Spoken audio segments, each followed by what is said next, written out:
Welcome back to the channel, Bridging the Gap, Student to Engineer, where STEM professionals provide advice to students.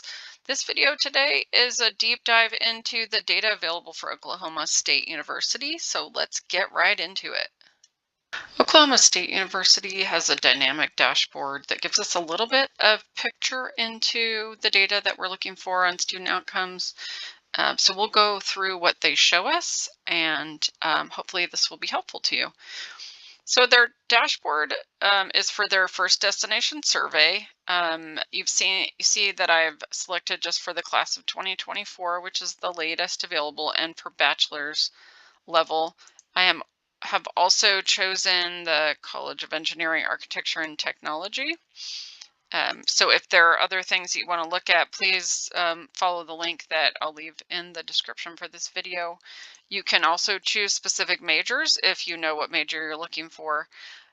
Also, they have the campus. I will just say that the results are about the same between these two campuses. And if you're a first generation or not and want to look at that, that's also available here.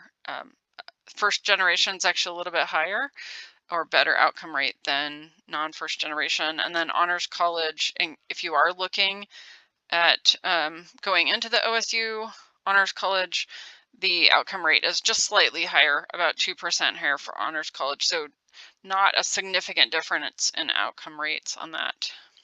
So let's just come back over to the numbers. In 2024, OSU graduated 642 students from their engineering school. Known outcomes, 495. So that's a pretty good knowledge rate of about 77%. That just means the number of graduates that they have some data on and that are included in this data set. What we really zero in on is this career outcomes rate, 91%. That's pretty good. I always want to see schools over 90%, so that's a good number. And as I said, for the other things like different campuses and those types of things, I did filter for those already. And if you want to come in and look at the details, you can, but they're all around the same number. But of the 91% that had positive student outcomes, 74% were employed and 16% were continuing their education. Typically see the continuing education rate in the mid-20s. And so having 16% of the graduates of engineering in 2024 going on to pursue higher education right away is pretty low. Nothing wrong with that or having a higher number, but it just indicates that more students are going to work right away and fewer are going to grad school. But let's dig into this employment status. So of the 74% that were employed, the vast majority are accepting full-time. And then there are still 7% that are looking for employment. So not too bad of a number, still not perfect, but a really good outcome just overall. And then you can see some go into the military, some are doing other things. Some are accepted part-time, but pretty low numbers in that. What we're really just looking for is for the students that are employed. Most of them are full-time employment. What it doesn't show here is the link of that employment to their major or that employment to what they would like to do in a career.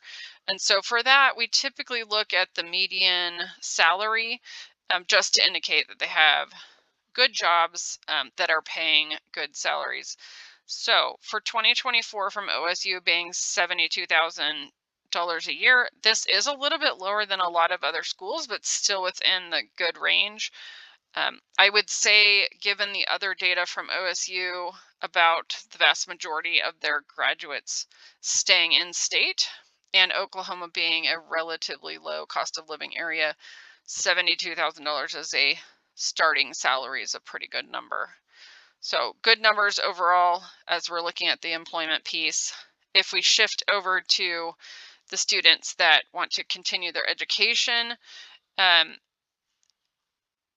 we'll see lower numbers. So 65% are enrolled or have accepted graduate school within 6 months of graduation. That is pretty low when you consider that 26% are a little bit over a quarter have applied but have not yet accepted or enrolled in, and then 8% generally plan to continue their education but don't necessarily have real plans or have taken action in that area. So I think overall OSU seems somewhat weak in the continuing education. And so I'd say if you are looking to go to grad school right after you graduate, and that is something that you're pursuing pretty strongly right now before you start your bachelor's, you're not going to have a strong presence of people like you if you do go to OSU. That's not to say that you can't do it. You can do anything you set your mind to, but you just will not be surrounded by an ecosystem that is really pushing you the direction. On the other hand, if you are looking to go straight to work, this is a really strong school for that. And if you are from Oklahoma and looking to stay in Oklahoma, there are pretty high numbers of students that stay in state. If you are from out of state, it looks like most of them go out of state. I don't have the data for that displayed right here, but I will provide a link in the description for the video so you can explore that data if you are interested in. It's a pretty short video, just with the little information that OSU gives us about their College of Engineering graduates. If you have any further questions, if we can do a little bit more research for you, or if you have questions about other schools, please leave a comment in the comment section of this video. Please like, subscribe, share with a friend, and we will see you on the next one.